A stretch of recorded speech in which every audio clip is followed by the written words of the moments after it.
This is Real Estate This Week with Stephen Gasque, continuing 16 years on air and online, helping you succeed in buying, selling, and investing in property. The best real estate strategies out there just for you. Welcome to Real Estate This Week.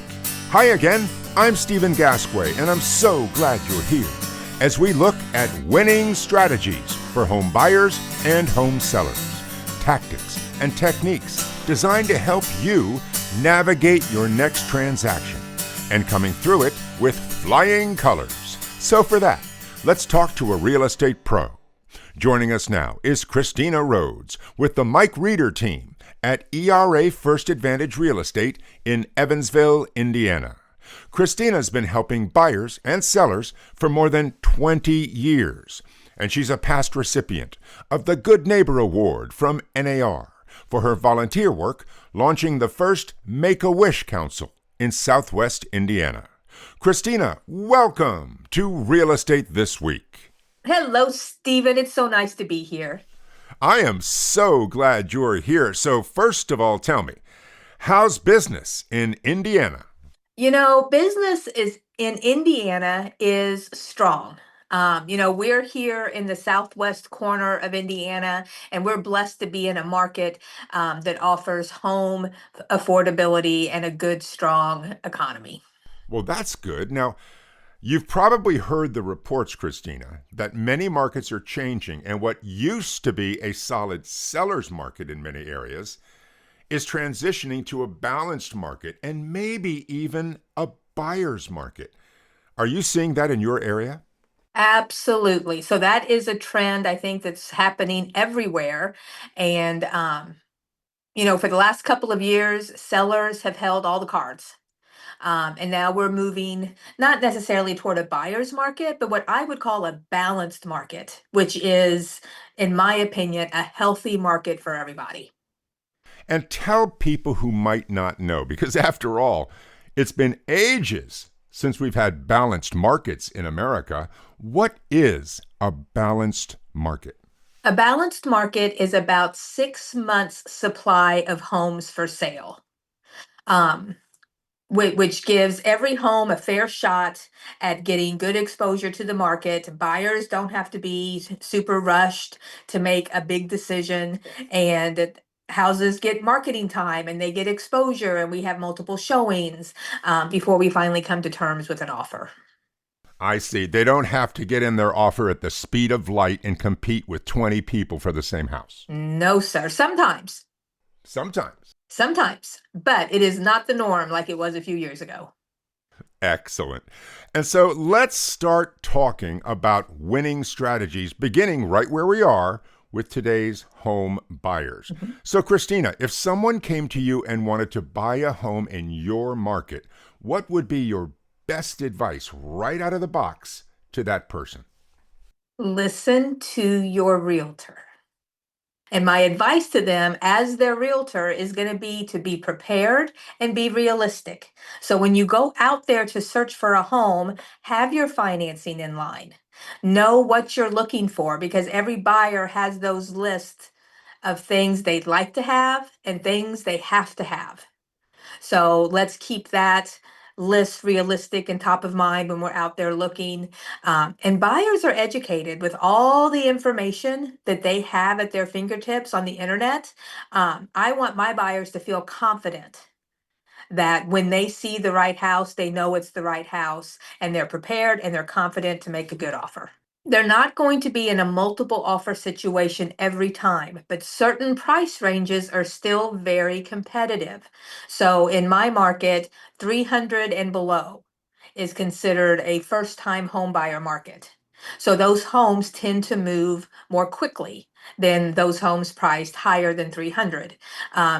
So it's I know we're talking about buyers, but it's super important for sellers to have their home in good shape, to have it priced right, to get a possible multiple offer situation, because that is still a competitive price range. So if we are talking about some competition on some houses, what would I do if I really want that house and I want to beat everybody else? What would I do, Kristina? So there's a lot of strategies. First of all, make a strong offer with not a lot of contingencies. In other words, let's not ask the seller to do a lot, right? We're going to make sure your financing is strong.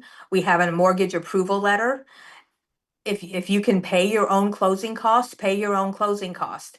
Maybe not ask for a home buyer's warranty. I would never suggest waiving an inspection, but there are terms that you can write in the purchase agreement to make the seller feel more comfortable. They're not going to get nickel and dime during the inspection process. And then in Indiana, we have something called an escalation clause, which is a very useful tool for all buyers. It says, in essence, the buyer will pay $1,000 over the highest offer up to X. I love that tool because it keeps them from paying more than they want. So let's say they only want to pay 300. If there's an offer over 300, then theirs is off the table.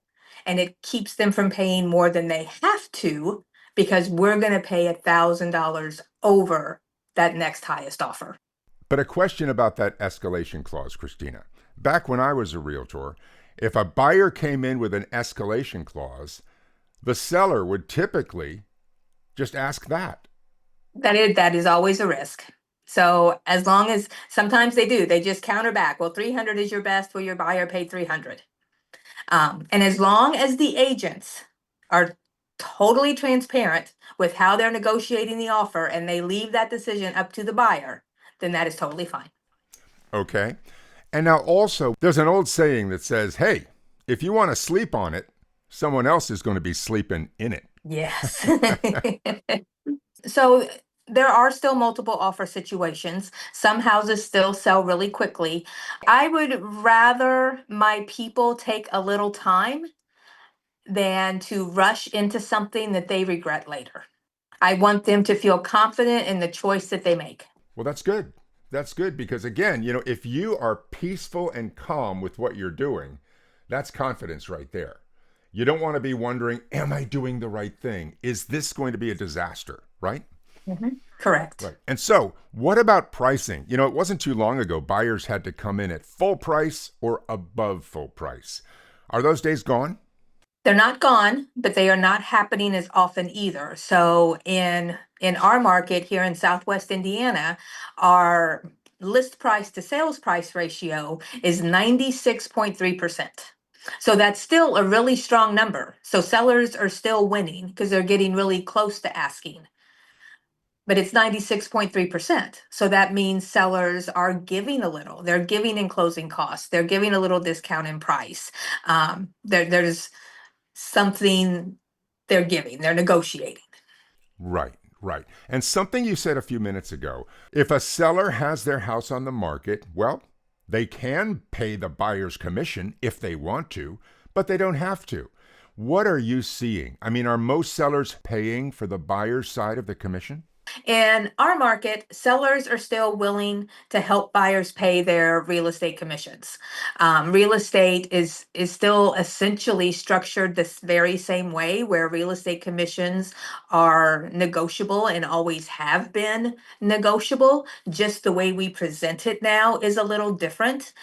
Sometimes that real estate commission does come into play with a multiple offer situation, but I've had very little pushback. Our market has seen very little pushback with sellers not willing to pay for the buyer's agent fee. I can see that. And that makes perfect sense, Kristina, because after all, the goal is to sell your house. Yes. And if you think that you're getting a good price, plus if you have a ton of equity in that place because of the price run up, it's probably no big deal. And people understand, the people I work with understand that the realtor plays an essential role in the transaction, and that has value. And they do not want to try to figure all this out on their own. And so as we leave the buyer's side of the closing table, again, what is your best advice to a buyer who wants to win in today's market? Be prepared, be realistic, feel confident, and listen to your realtor. It is great advice.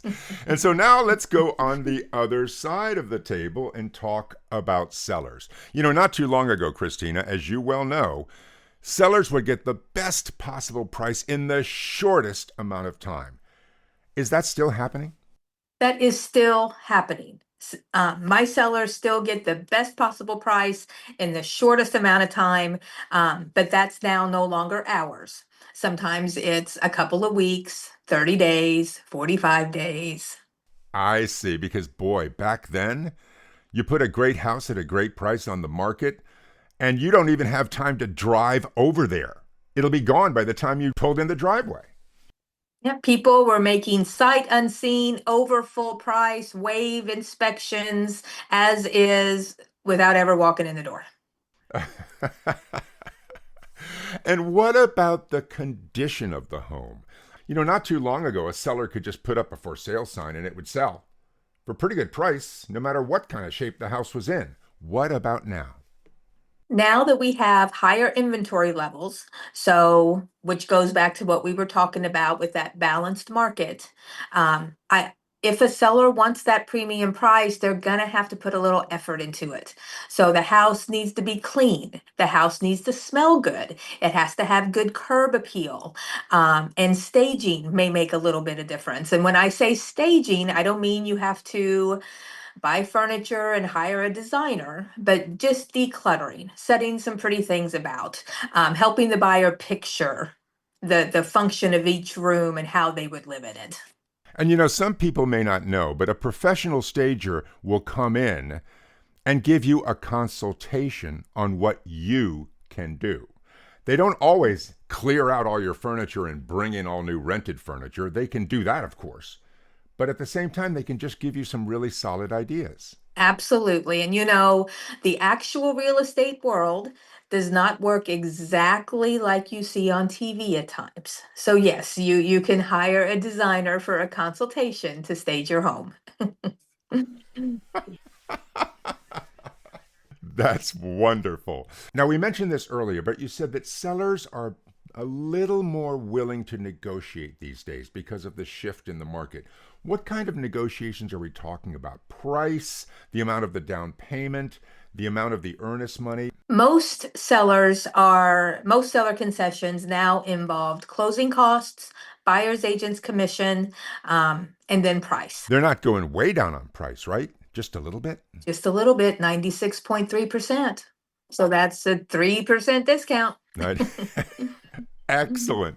And so once again, Kristina, in today's market, if someone came to you and said, please sell my house quickly and for the best money possible, what would be your best winning advice to that person? Let's stage the house for success. So let's make sure it's super clean. If there's something that the seller knows needs to be fixed, let's just go ahead and fix it.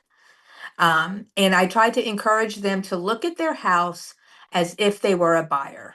Because we see our houses every day. We just tend to accept the way they are.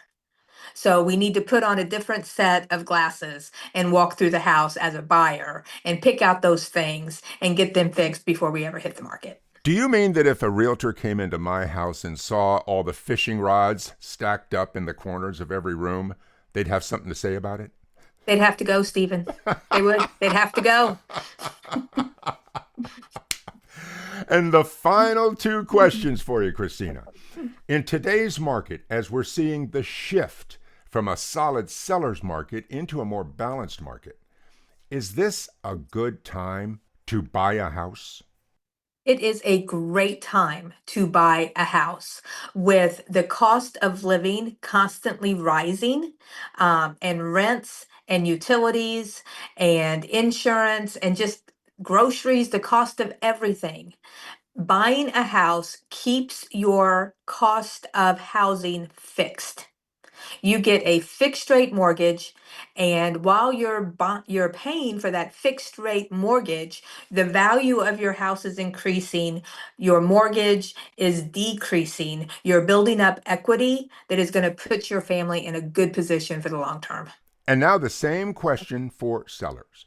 Is now a good time to sell your house? Yes. So I tell my sellers it's their timing, not mine. So people want to time the market. They feel like springtime is better than maybe the winter months. And that is absolutely untrue. Houses sell 12 months out of the year, and what's most important is that we do it on their time frame. That's wonderful. And Kristina, that wraps up our real estate conversation, but I have another couple of questions for you about something that doesn't involve buying or selling homes. As we all know, you launched the first Make-A-Wish project in Southwest Indiana. And I want to congratulate you again for being an NAR good neighbor for that effort. But I Thank you, understand, Stephen. you're very welcome, but I understand you didn't stop there. You're still going. Tell us about your new initiatives. So, a couple years ago, we launched something here called Four Corners. And the name of this program came, of course, from the Bible, because in the Bible it says that you sow your field, but you keep the four corners for the needy in your community. So we partnered with our local rescue mission because as realtors, every day we see when people move, they have all kinds of things they do not want and they do not need. And in our community, there wasn't a good solution for that. And so then eventually, all of these things end up in the landfill. People are busy, they're trying to move, and they just need it out of their hair, so it just gets taken away. We have partnered with a local mover, and for those larger furniture items, they will come pick them up at no charge to the homeowner, deliver them to the rescue mission. It either goes into the home of one of their residents who is setting up a new home, or it gets put into their thrift store to be sold. And in the last 18 months, that program has generated $180,000 for Whoa! our homeless community. Congratulations, Kristina. That is just wonderful. And it's just a win-win-win all around. So, once again, tell us the name of it and how people can find out about it in your area. It's called Four Corners, and it is a partnership with the Southwest Indiana Association of Realtors and the Evansville Rescue Mission. Excellent. Well, Kristina, I know that you never wake up in the morning without thinking, what good things can I do for my neighbors today? And that's one of the reasons that I'm so happy you joined us on the show today, because you always make a difference. And I want to thank you not only for Four Corners and Make-A-Wish and everything else you're doing to make life better for your neighbors, but I also want to thank you for sharing your winning strategies with us. Kristina, it's been a pleasure. Thank you. Thank you, Stephen. You're very welcome. Kristina Rhodes with the Mike Reeder team at ERA First Advantage Real Estate in Evansville, Indiana. Kristina's been helping buyers and sellers for more than 20 years, and she's a past recipient of the Good Neighbor Award from NAR for her volunteer work launching the first Make-A-Wish Council in Southwest Indiana.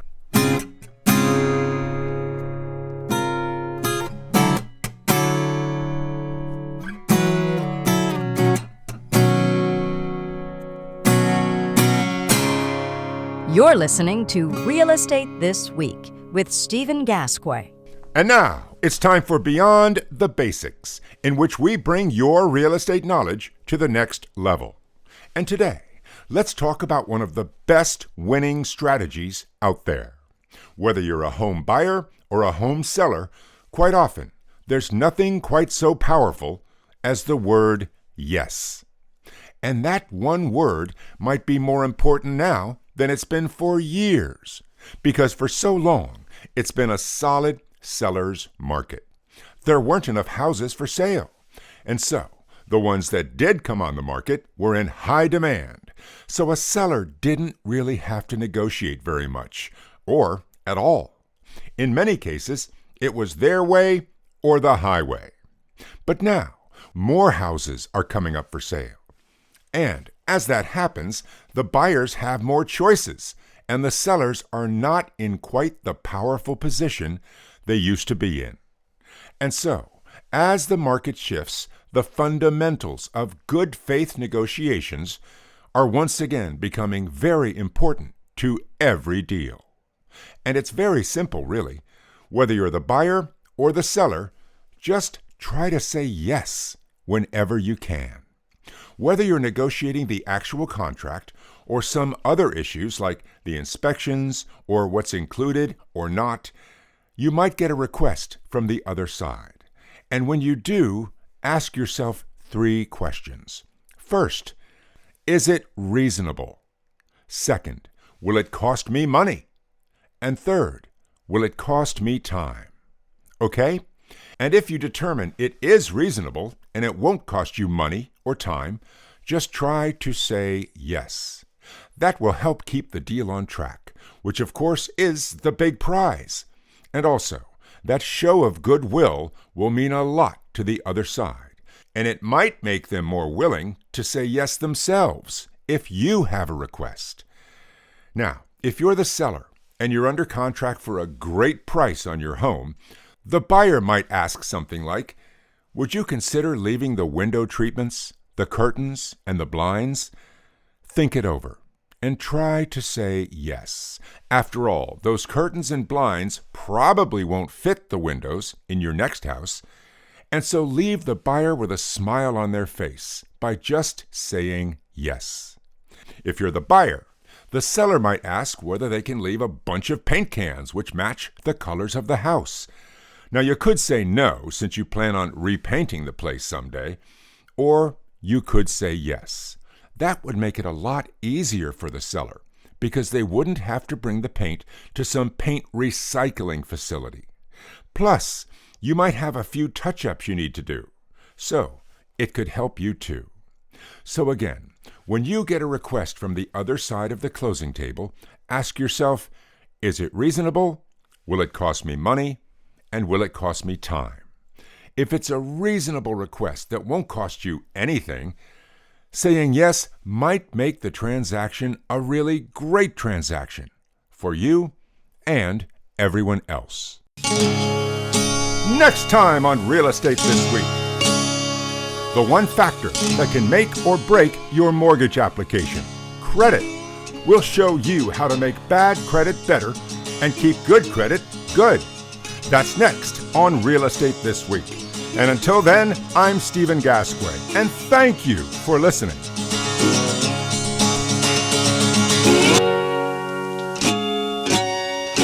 A brand new episode of Real Estate This Week with Stephen Gasque drops every weekend, everywhere.